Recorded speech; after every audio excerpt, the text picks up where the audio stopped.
ধন্যবাদ। এই মুহূর্তে আমি আমন্ত্রণ সেটি বাস্তবায়ন না করে একটি ওই গ্রামের উপর অমানবিক নির্যাতন চালানো হয়েছে।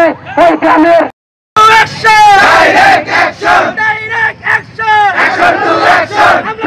ধন্যবাদ। এই মুহূর্তে আমি আমন্ত্রণ 25টি ঘর বাড়ি ভেঙে দেওয়া হয়েছে। তাহলে বাংলাদেশে হিন্দুদের ক্ষেত্রে এক নিয়ম, মুসলিমদের ক্ষেত্রে এক নিয়ম, কেন? আমরা এর জবাব চাই। আমরা দেখেছি ওই গ্রামের হিন্দুরা ভয়ে দিতে সন্ত্রস্ত হয়ে ঘর থেকে পালাতে বাধ্য হচ্ছেন। তারপরও প্রশাসনের পক্ষ থেকে আমাদের বর্তমান উপদেষ্টা ধ্বংস করা হলো। এটা কোন ধরনের ন্যায়? এটা কি বাংলাদেশের ন্যায়? এটা কি নিয়োগ না? এটা কি? এইখানে যে সমস্ত মানুষ আমার হিন্দু ধর্মের বিভিন্ন নির্দেশ ভাইদের হামলা করেছে, তাদের ঘর বাড়ি ধ্বংস করেছে, তাদের গ্রাম থেকে বিতাড়িত করেছে, আমরা তাদের বিচার চাই। আমরা এর বিচার চাই। এই সমন্বয়ের পক্ষ থেকে সেরকম কোন বিবৃতি, সেরকম কোন পদক্ষেপ আমরা দেখতে পাইনি।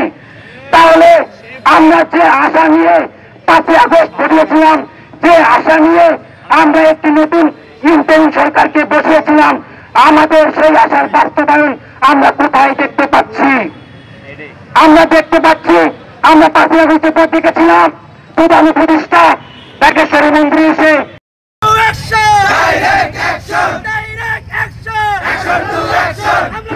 ধন্যবাদ। এই মুহূর্তে আমি আমন্ত্রণ 4 মিনিটেই আমাদের হিন্দুদের উপর বক্তব্য দিয়ে আমাদের ঠান্ডা করেছিলেন। তিনি বলেছিলেন আমি সংখ্যালঘু কথাটি বিশ্বাস করি না। তাহলে আজকে বাংলাদেশের হিন্দুদের উপর যে সিরিয়াল নির্যাতন হচ্ছে তার কোনো বিচার আমার প্রশাসন আমাকে দেওয়া নাই।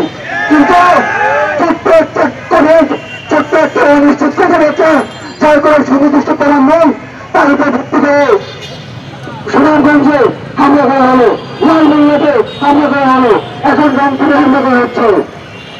এই কোনো বিচার আমরা পাবো না। আমাদের অধিকার শুধু হচ্ছে লড়াই সংগ্রাম করা পর্যন্ত। আমরা লড়াই সংগ্রাম করি, ঘরে ফিরে যাই, কোনো বিচার দেখি।